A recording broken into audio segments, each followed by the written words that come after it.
They'll pull up for a loop and transform from the eagle to wedge in formation.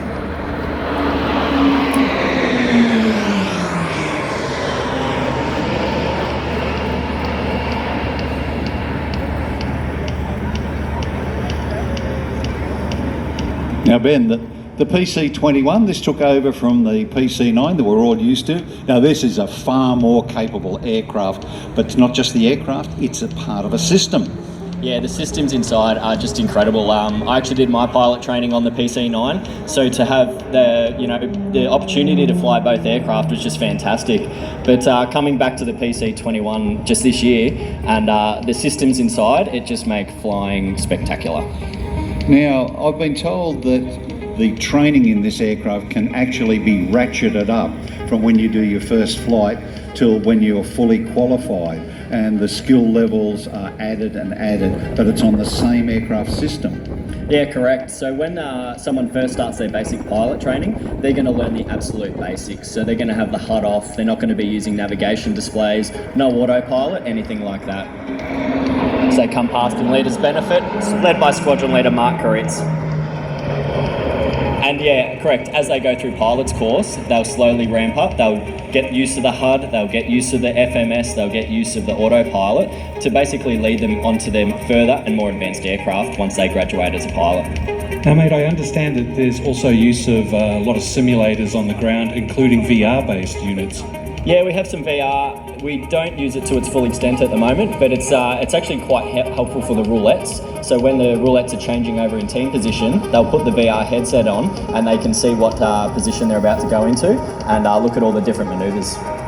Now, of course, we have Defence Force careers here today, Army, Navy and Air Force, and you're basically a classic example of Defence Force career. You actually changed from what you were doing. I did, yes. So I finished high school and found myself as an electrician. So I did that for 7 years, and 2015 I decided it was time for a career change, and I thought, let's see what happens here, and I put my name in the hat at Defence Force Recruiting, and luckily enough found myself with a job as a pilot. Now ladies and gentlemen, from the front now, fantastic photo opportunity for the Roulette slide and brake.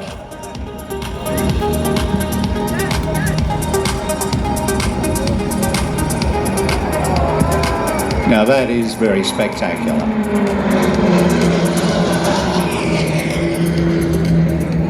Tell us a little bit about the aircraft itself. What sort of engine does it have? Yeah, so it's a Pilatus PC-21, which is a Swiss-designed turboprop aircraft. It's powered by a PT6 engine, producing 1,600 shaft horsepower, and is capable of speeds of up to 370 knots or up to 685 kilometres an hour. You'll notice now that Roulettes 5 and 6 have broken away as the synchro pair, and as they come together head to head, they'll have over 1,000 kilometres an hour of closure into the roulette wheel.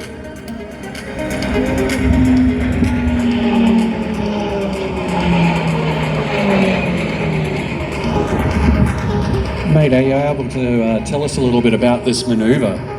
Yeah, so the roulette wheel, it's kind of how the roulettes got their name actually. So it's based on the famous gambling table, and you can see the two aircraft there crossing path low level with a lot of closure. The team members flying this today is Flight Lieutenant Dan Barclay as Roulette 5 and Flight Lieutenant Ben Hepworth, Roulette 6. How long does it actually take to become accustomed to flying the aircraft as opposed to what they're doing now? So I guess if you start at the very basics pilot's course, you do basic flight training, which is about 6 months, and then from there you go to advanced flight training, which is 9 months over in Western Australia. So about 15 months to learn how to fly the aircraft for an ab initio pilot. However, someone coming back that has previously flown the aircraft, they could get it done in about 4 or 5 weeks. And that's pretty much all aspects. That's navigation, formation, instrument flying, and just general flying and aerobatics. Now all of these guys are instructors. Correct, yeah, so all the guys you see flying today are instructors at Central Flying School down at RAAF Base East Sale. So whilst they're not performing roulette shows on the weekend or during the week, they'll actually be teaching the next generation of Air Force instructors. So the guys and girls that have come through as pilots, and then they're going to transition on to instructing. Yeah, a friend of mine just transitioned to instructor down at Sale, and he's absolutely loving both the course and the airframe. Are you able to tell us about the other pilots in this formation? Yep, so today the team is led by Squadron Leader Mark Koritz. He's an ex-C-130 pilot. Roulette 2 is Flight Lieutenant Ben Ness, an ex-C-17 pilot. Roulette 3 is Flight Lieutenant Trent Sherman, a F-18 pilot. And then Roulette 4, Flight Lieutenant Justin Hayter, and as I spoke about before, we've got Dan Barclay and Roulette 6 Ben Hepworth, and they all flew the P3. And yourself? And myself, yes, I'm an ex-KC-30 pilot, so I did 4 years up at 33 Squadron, flying the Airbus A330. One of the Dragons. Correct. The mighty Dragons. Fantastic aircraft. You could just about put one of these inside it. You could put a couple inside it, yeah.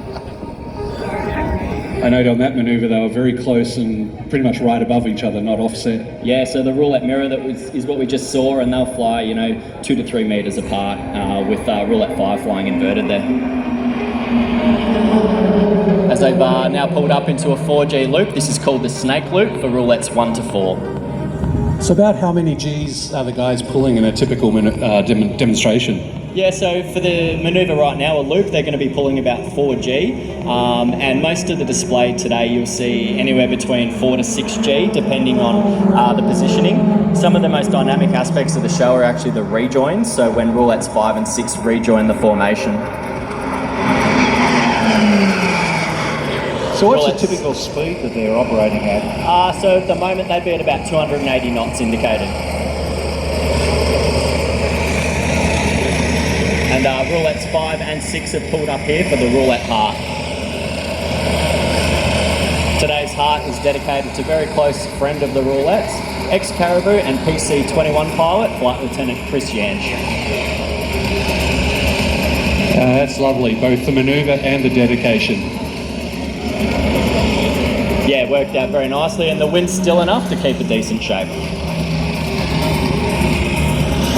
Now, if you look over to the right, you'll see Roulettes 1 to 4 about to line up for the corkscrew manoeuvre, whereby Roulette 1 will be flying inverted and Roulette 4 will be performing a corkscrew manoeuvre around the remaining members of the team.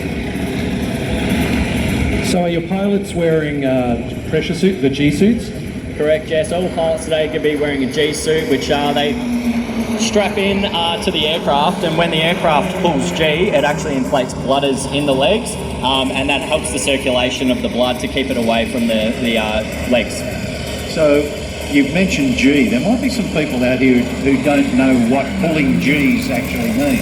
So it's like the roller coaster ride is probably the best way to describe it. It's increasing the force of gravity on the body. So normally we're all at 1G right now, and as we pull for the aircraft scenario, we're increasing that to 3, 4, 5, 6G, whatever that may be.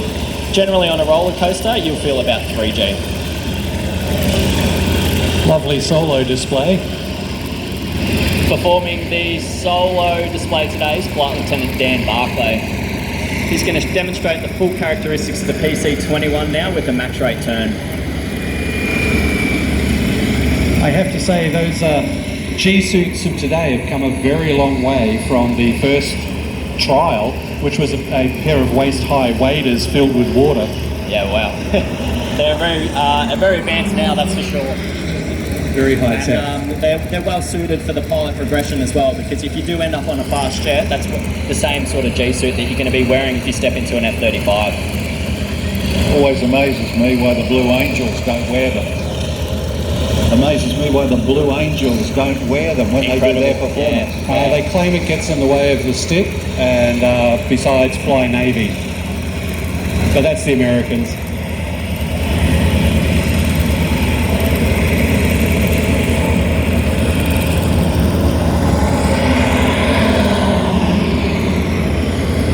Now, as I spoke about before, this will be one of the most dynamic manoeuvres of the show. If you look out to the right, you'll see just how quickly Flight Lieutenant Dan Barclay rejoins the formation. So also a good demonstration of coming in almost to attack the unit as well. Yeah.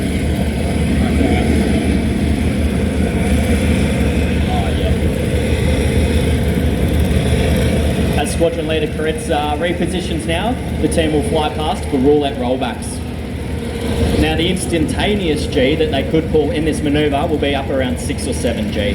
Now that's pretty substantial. You'll know that's happening. It is, but it's only for a very short period.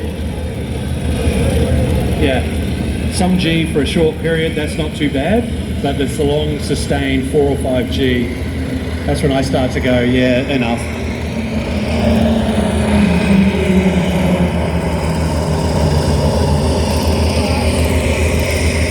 Of course, this is not just for display. This formation flying is the bread and butter of military pilots. Yeah, correct. And this is what everyone's taught from basic pilot. Well, at number 2 flight training school in Western Australia, that's when you first start flying formation. At the schools, they don't fly as close as the Roulettes, and generally there's only 2 or 3 aircraft flying together. But exactly right, this is the bread and butter, and these guys have been doing it for years, so they're very, very competent in it. There's no autopilot involved. It's all hand-eye coordination, and yeah, it's what you see today. It's just brilliant to watch. Putting as many aircraft in the smallest possible bit of air as possible. Yeah, that's right. And this is something that the heavy aircraft will take forward as well. So myself flying the KC-30, the formation procedures are still important when we were doing air-to-air refueling as well. It's all the same rules and considerations that you need to take into account.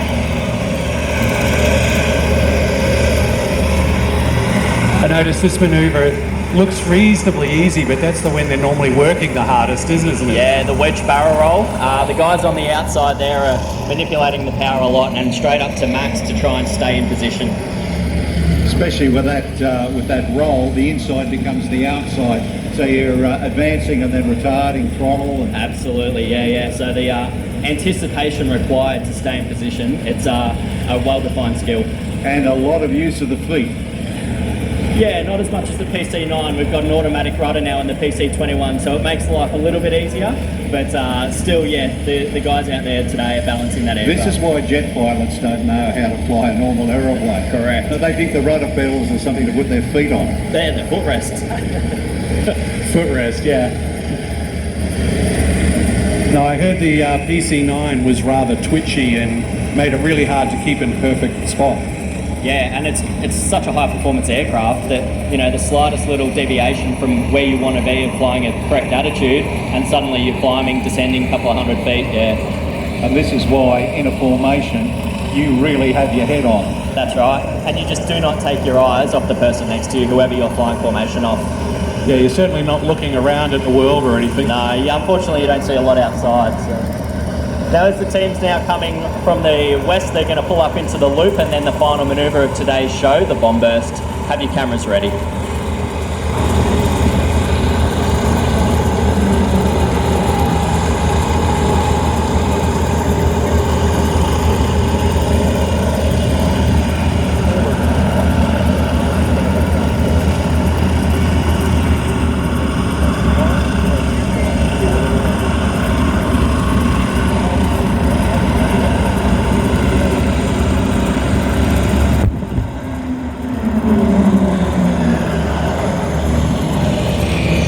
Gotta love a spot of pyro.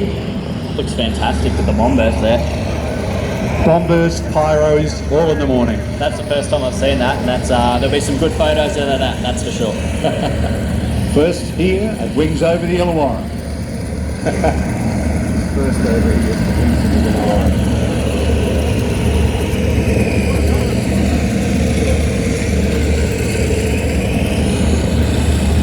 So I believe the guys are going to reform and then come in for a break and land? Yeah, correct. So they're going to reform now and then come in for the southern runway via the Roulette pitch. So Ben, I've been catching up with you for a little while now doing the air shows. How long's your posting?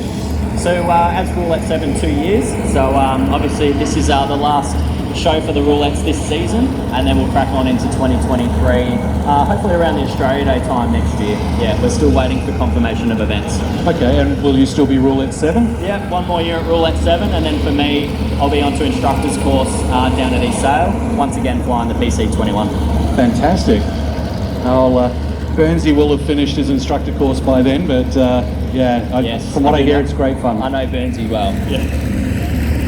good challenge to become an instructor for the RAAF. Yeah, it's a busy course. There's a lot to learn, and it's a very specific way of teaching. But that's to keep it the same for every single person that comes through on course. Yeah, exactly. How many shows do you think the Roulettes will be doing in the next 12 months? Great question. We don't have the answers yet. We've roughly seen the calendar for the start of next year, and there's about 6 or 7 shows, but we've got no confirmation at the moment. Do you ever get invited overseas, perhaps to New Zealand? We would absolutely love to.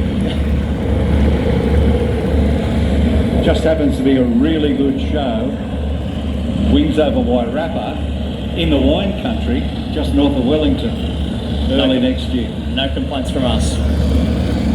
You had them at wine country, I think.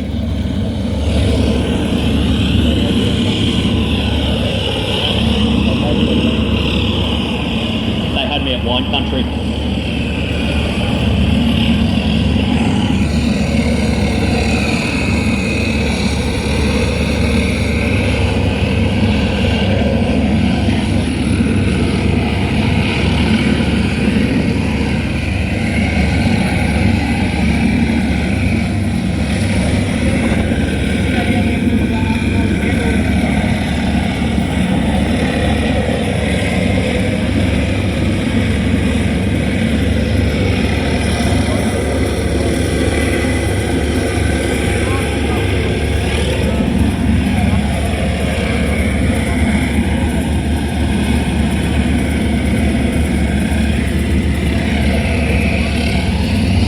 I got to say, that's an interesting final manoeuvre, doing a loop on approach. Yeah, so a bit of a roulette specialty here. They'll come in for their final approach via a loop and then individually pitch into the circuit with a very short landing separation.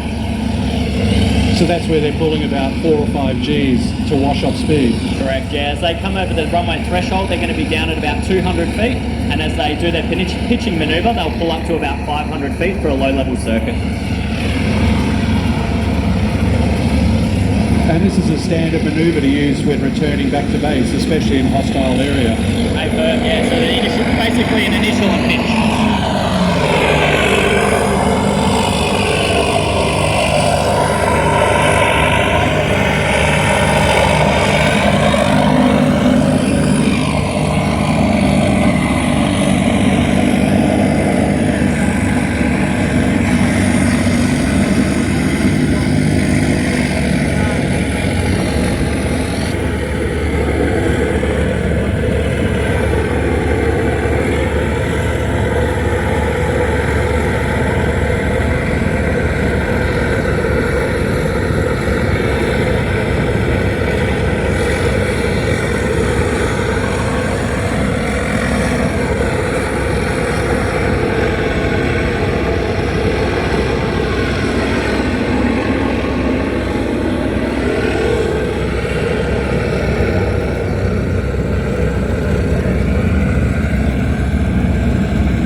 Okay, so as you were saying, the guys are recovering.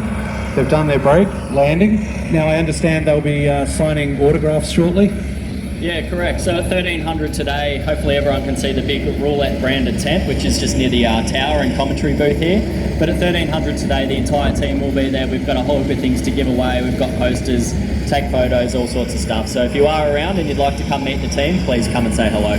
And I'm a big enough of a kid to say I've got a few of them myself. I bet. The full collection of posters. Yeah. Including the one that we signed a few air shows ago. The guys gave us one, but it wasn't signed, so we signed it for them. You'd never know.